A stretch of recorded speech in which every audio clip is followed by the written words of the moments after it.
بالله من الشيطان الرجيم بسم الله الرحمن الرحیم۔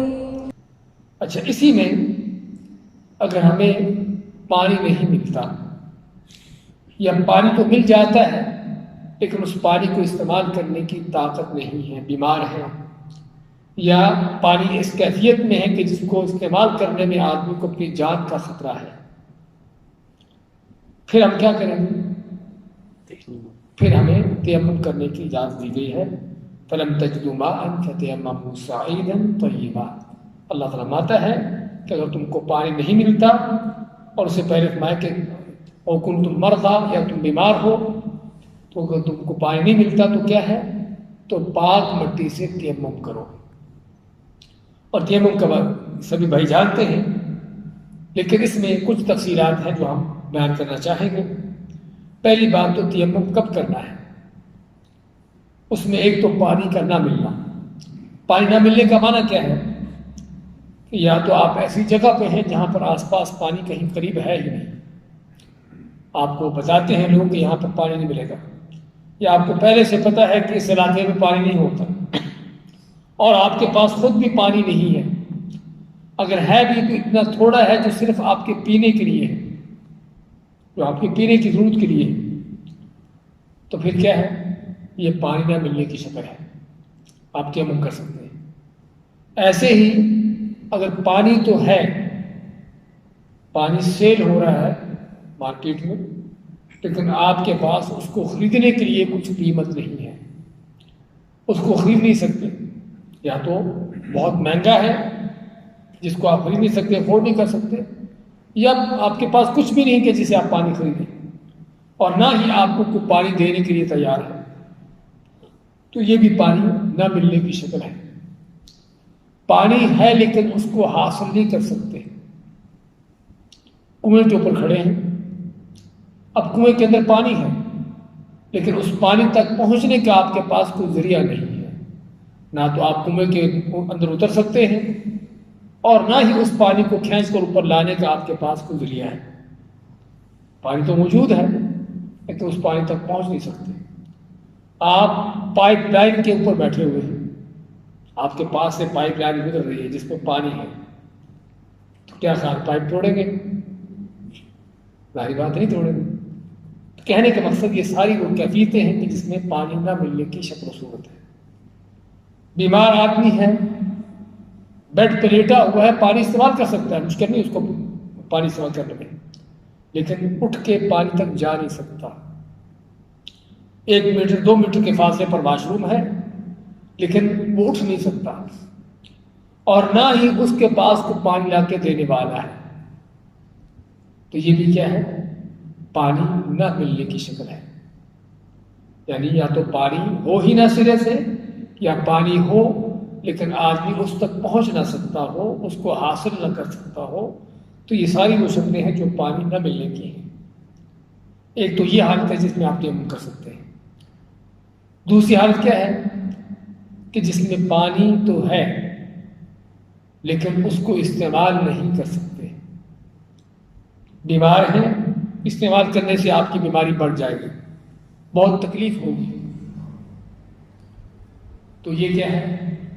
اس میں بھی آپ کو اجازت ہے کہ آپ تیمم کر سکتے ہیں۔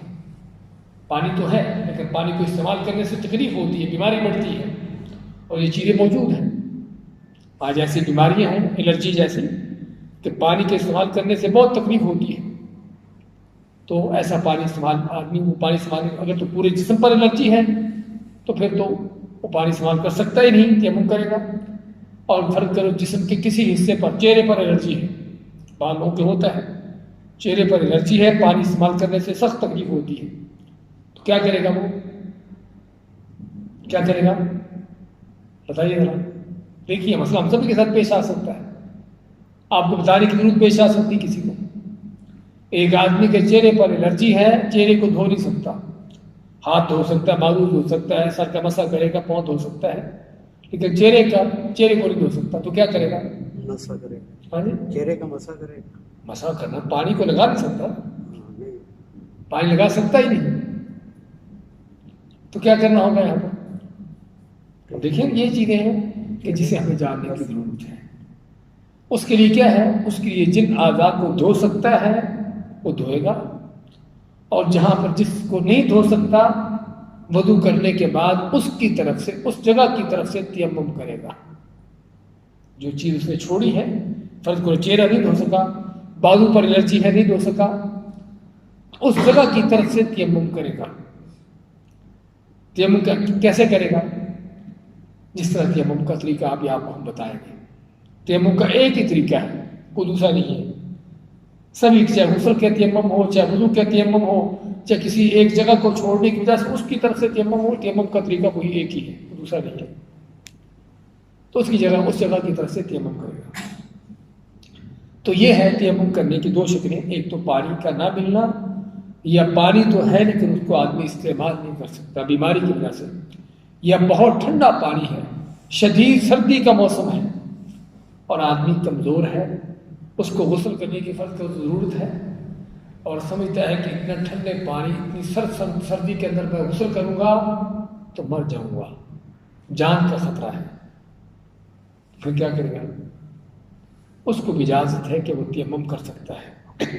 اس کے بارے میں عمرو بن العاص رضی اللہ تعالیٰ کی حدیث ہے کہ آپ نے عمرو بن العاص کو کوئی صحابہ کا قافلہ دے کر بھیجا کسی جنگ کے لیے، تو سردی کا وہ موسم تھا، صحرا میں تھے، اور صحرا میں آپ جانتے ہیں کہ سردی اور بھی سخت ہوتی ہے، شدید ہوتی ہے، تو ان کو جنابت ہوگی جس میں غسل کرنا تھا ان کو، اور پانی تھا، لیکن انہوں نے کیا کیا؟ پانی ہونے کے باوجود انہوں نے تیمم کیا اور لوگوں کو جماعت کروا دی، بجائے غسل کرنے کے تیمم کیا اور لوگوں کو جماعت کروا دی۔ لوگوں نے کہا جب پانی موجود ہے تو تم نے غسل کیوں نہیں کیا؟ انہوں نے کہا کہ میں اتنے ٹھنڈے پانی، اتنی سخت سردی کے اندر غسل کرنا میرے لیے جان کا خطرہ ہے۔ تو لوگ مطمئن نہ ہوئے، اللہ کے نبی صلی اللہ علیہ وسلم کے پاس مدینہ جب پہنچے تو آپ کو شکایت کی کہ اللہ کے نبی صلی اللہ علیہ وسلم، اس آدمی نے پانی موجود بھی تھا پھر بھی تیمم کر کے ہمیں جماعت کروا دی۔ آپ ان کو بلایا، پوچھا کہ تم نے ایسا کیوں کیا؟ تو انہوں نے کہا کہ اللہ تعالیٰ کا فرمان ہے وَلَا تُلْقُوا بِأَيْدِيكُمْ إِلَى التَّهْلُكَةِ، کہ اپنے آپ کو ہلاکت میں نہ ڈالو، یعنی اپنے آپ کو بلا وجہ نہ مارو۔ تو میں نے دیکھا اللہ تعالیٰ کے اس فرمان کو، تو اتنے ٹھنڈے پانی کے ساتھ مجھے اپنی جان کا خطرہ تھا، اس لیے میں نے تیمم کر لیا۔ تو نبی صلی اللہ علیہ وسلم مسکرائے۔ آپ کے مسکرانے کا معنی کیا تھا؟ کہ آپ نے اس کو دوبارہ وہ نماز پڑھنے کا حکم نہیں دیا، نہ صحابہ کو نماز دہرانے کا حکم دیا، جو اس بات کی دلیل ہے کہ آپ نے اس کے اس عمل کو برقرار رکھا اور صحیح اور جائز قرار دیا۔ اور ہم حدیث کے بارے میں سب تھوڑی سی معلومات لیتے چلے جائیں کہ اللہ کے نبی صلی اللہ علیہ وسلم کی حدیث کی 4 قسمیں ہیں۔ آپ کی قولی حدیث، آپ کی کہی ہوئی بات، یہ حدیث ہے۔ دوسری کیا ہے؟ آپ کا کیا ہوا عمل، آپ نے کوئی چیز کہی تو نہیں لیکن کر کے دکھائی ہے، تو یہ بھی حدیث ہے۔ تیسری کیا ہے؟ یہ بھی آپ سے سن رہے ہیں کہ آپ کے سامنے کوئی چیز ہوئی، آپ کے سامنے کوئی کام کیا گیا اور آپ نے اس سے منع نہیں کیا، اس کو کرنے کی، اس پر خاموشی اختیار کی، تو آپ کی خاموشی کیا ہے؟ اس کو اقرار کرنا آتا ہے، اس کو حدیث تقریری کہتے ہیں۔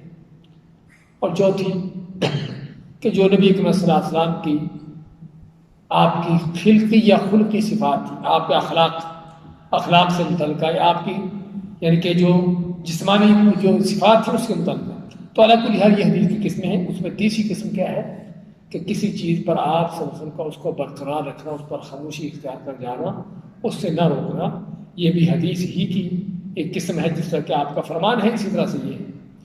تو اللہ کل حال بات کر رہے تھے کہ اگر آدمی ایسی کیفیت میں ہے کہ شدید سردی ہے، بہت ٹھنڈا پانی ہے اور پانی کو گرم کرنے کا بھی کوئی ذریعہ نہیں، اور آدمی کو اتنا سخت ٹھنڈا پانی اتنی شدید سردی میں اس کو استعمال کرنے سے جان کا خطرہ ہو، تو تب بھی اسے تیمم کرنے کی اجازت ہے۔ اچھا، اب تیمم کس سے کرنا ہے؟ علامہ فتیمموا صعیدا طیبا، کہ پاکیزہ مٹی سے، ہم مٹی کا معنی کر رہے ہیں، اگرچہ لفظ جو ہے صعیدن سعید کے معنی جو بھی زمین کی سطح پر ہو، چاہے مٹی ہو، چاہے ریت ہو، یا کوئی بھی ایسی زمینی جو اجزاء ہیں، بشرطے کے ہاتھ کو چپکنے والے ہوں، ہاتھ کو لگنے والے ہوں۔ ان فرض کرو اگر کوئی پتھر ہے پڑا ہوا، ہاتھ اس پر لگاتے ہیں، ہاتھ کو کچھ نہیں لگتا، تو کیا اس پتھر پر ہاتھ مار کے تیمم ہو جائے گا؟ نہیں ہوگا۔ لیکن اگر پتھر ہے لیکن پتھر میں کچھ پسا ہوا ہے، کچھ ذرات ہیں ہاتھ کو لگنے والے، تو اسی پتھر سے ہی آپ کا تیمم ہو جائے گا، ریت سے ہو جائے گا، مٹی سے ہو جائے گا، کوئی بھی زمین کی جو اجزاء ہے اس سے تیمم اس طرح سے ہو جائے گا۔ اس طرح کے ٹیبل ہے، گرد و غبار پڑی ہے، گرد و غبار ہے، آپ ہاتھ مارتے ہیں، ہاتھوں کو گرد لگتا ہے تو اس سے تیمم ہو جائے گا۔ دیوار پہ گرد و غبار پڑی ہے، دیوار پہ ہاتھ مارتے ہیں تو اس سے تیمم ہو جائے گا۔ یعنی ضروری نہیں کہ بہت مٹی پڑی ہو تو تبھی ہوگا، یہ مقصد جو ہے وہ کوئی بھی گرد و غبار پڑا ہو تو اسی سے تیمم ہو جائے گا، لیکن شرط ہے کہ وہ پاک ہو، سعیدن طیبہ، پاک مٹی ہو، پاکیزہ چیز ہو۔ اگر ناپاک ہے تو اس سے تیمم نہیں ہوگا۔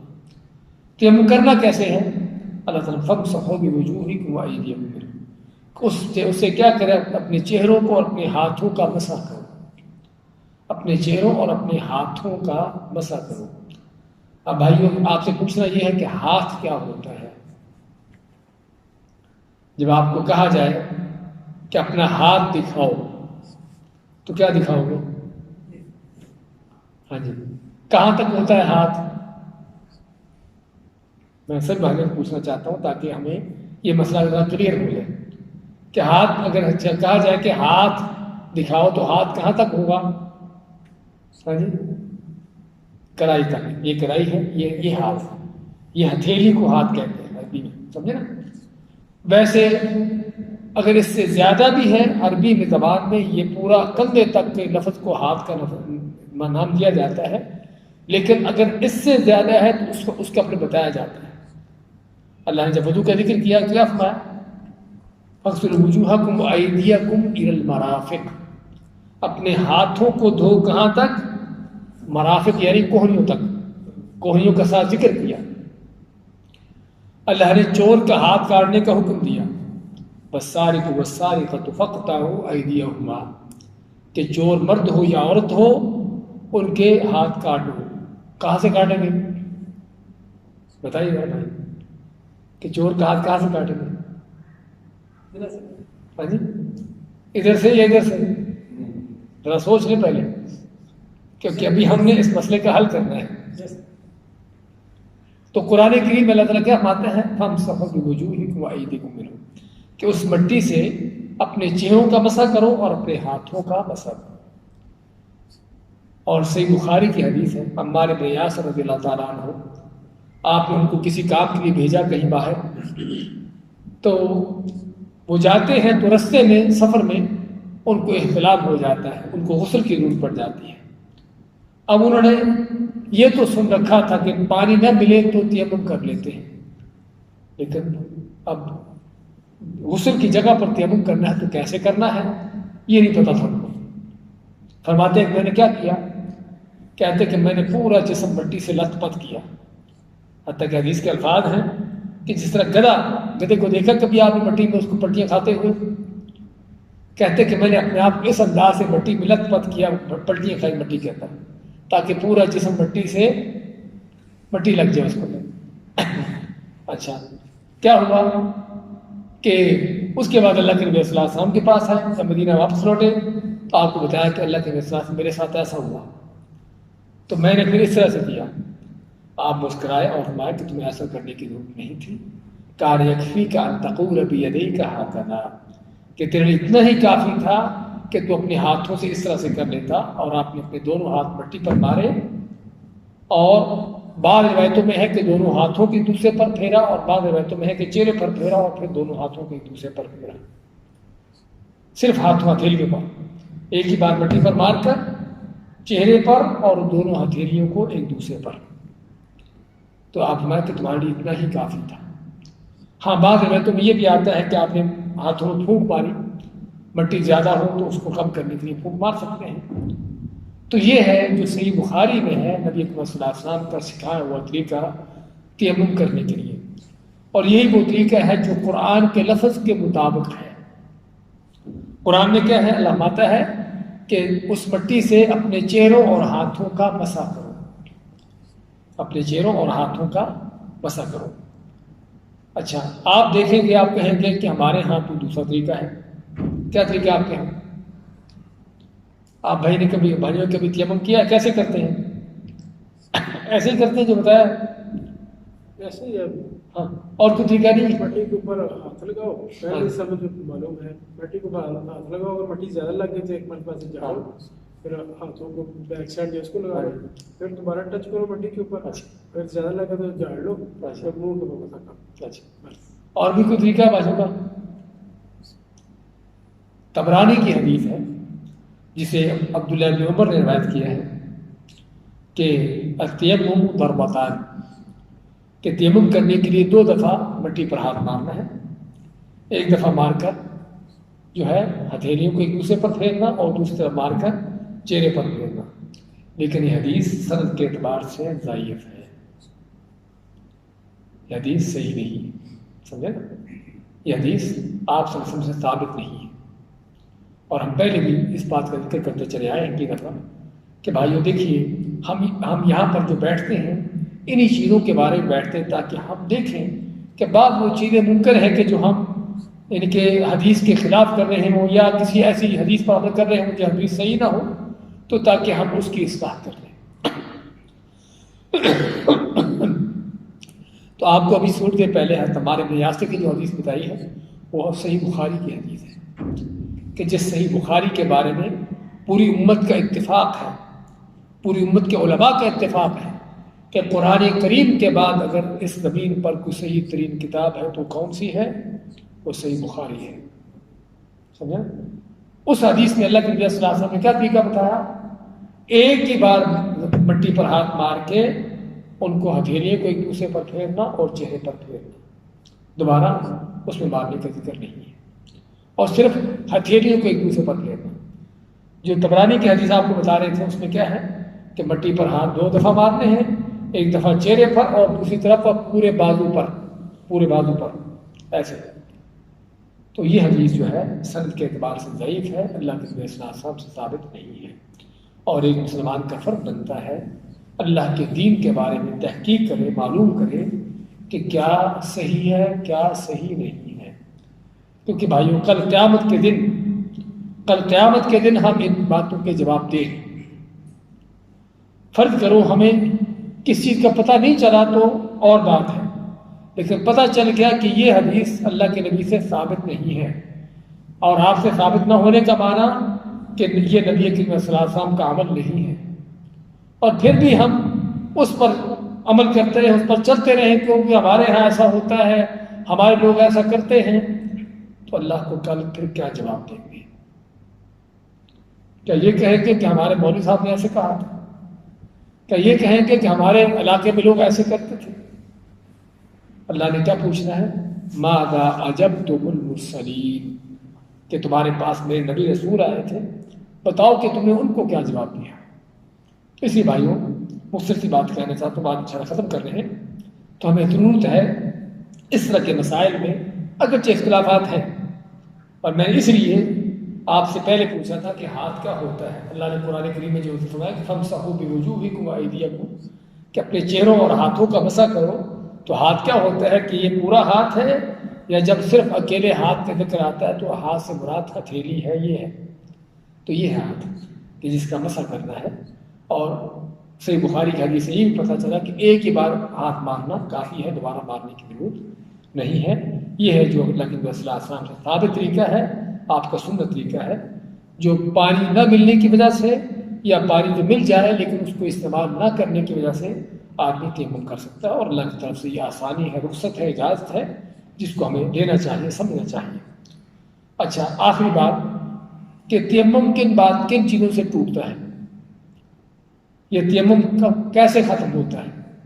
آپ نے تیمم کر لیا نماز کے لیے، نماز پڑھ لی، اگلی نماز کا وقت آیا، فرض کرو آپ نے مغرب سے پہلے تیمم کیا، مغرب کی نماز پڑھی، اور پھر آپ کی ہوا خارج ہوئی نہیں، واش روم نہیں گئے، کچھ بھی نہیں کیا، اور عشاء کی نماز کا وقت ہو گیا، تو کیا تیمم اسی تیمم سے نماز پڑھیں گے یا نئے سرے سے کریں گے؟ نئے سرے سے کریں گے، نئے سرے سے کریں گے۔ پہلی نماز کریں گے۔ کس لیے؟ کوئی دلیل ہے کہ نئے سرے سے کریں گے؟ دلیل تو ہمارے پاس نہیں ہے، ہم کے پاس ہمارے پاس ہوگی۔ سننے والے دلیل تو آپ سبحانہ کے پاس نہیں۔ جزاک اللہ خیر، بارک اللہ فیک۔ دیکھیے تیمم بھائیو ایسی ہے جس طرح کے وضو ہے۔ تیمم کیا ہے؟ وضو کا قائم مقام ہے۔ تیمم کیا ہے؟ وضو کا قائم مقام ہے۔ کیا مقام کا معنی کیا ہوتا ہے؟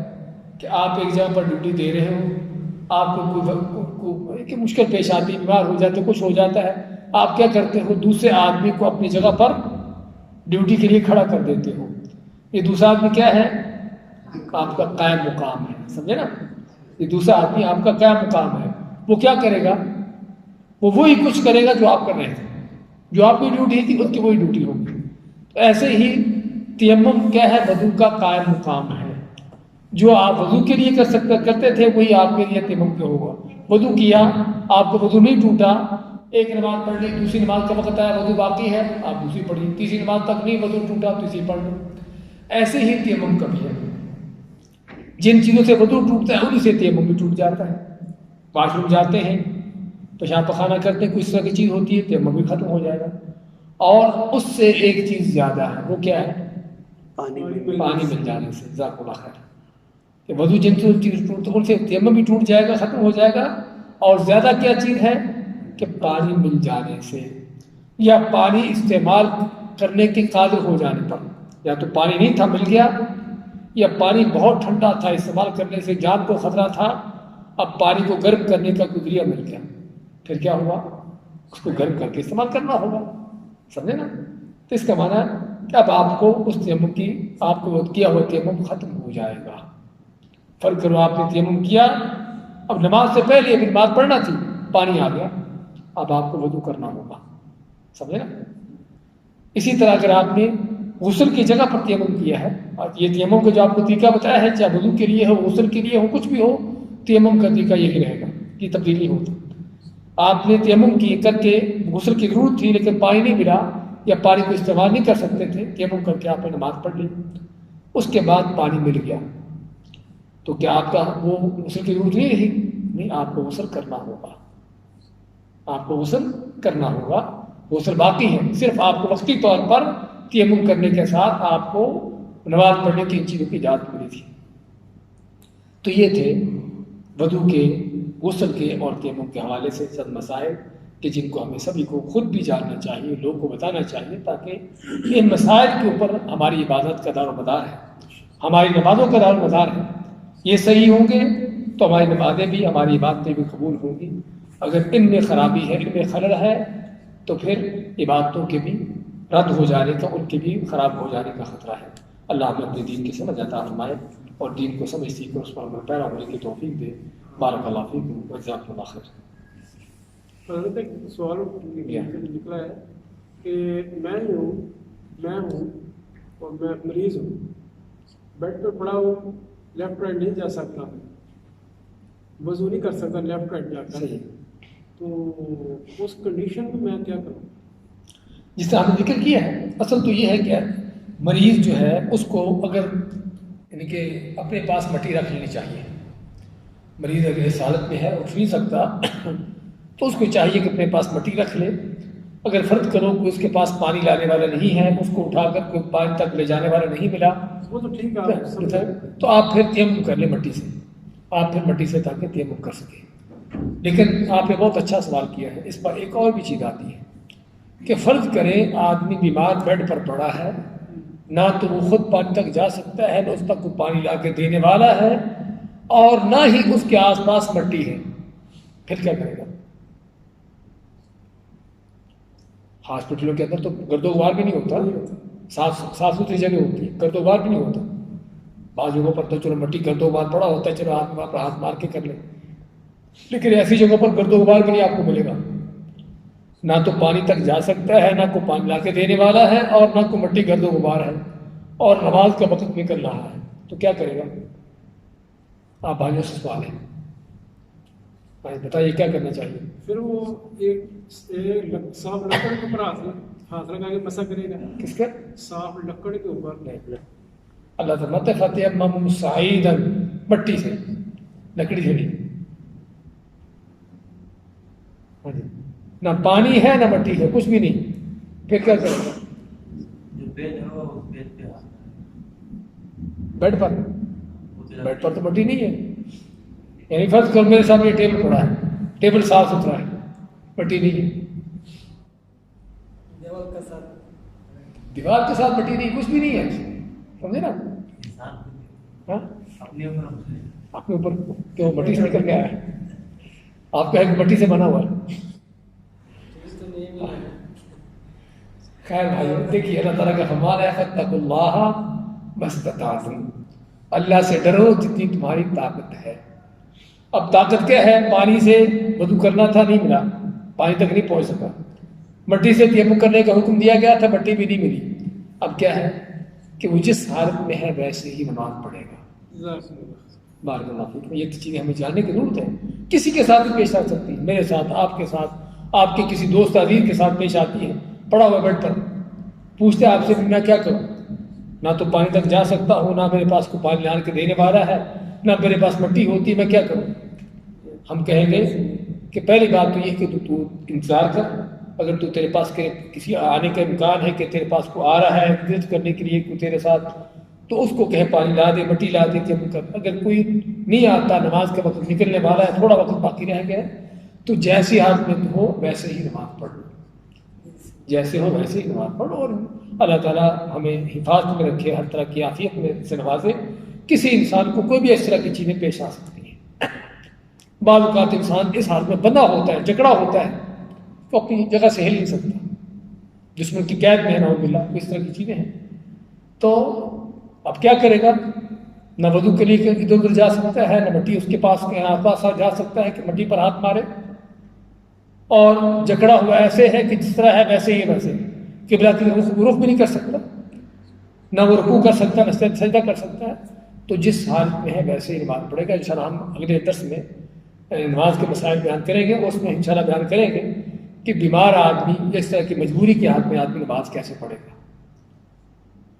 لیکن ہمیں ان چند سوالوں سے احساس ہوتا ہے کہ ہمیں کس قدر ضرورت ہے ان مسائل کو جاننے کی، جن کو ہم سمجھتے ہیں کہ ہم جانتے بھی سبھی کچھ، ہمیں پتہ ہے سارا کچھ، اور جن کو سارا کچھ کا پتہ ہے ان سے یہ سوال ابھی آپ کا جا کے کر لینا۔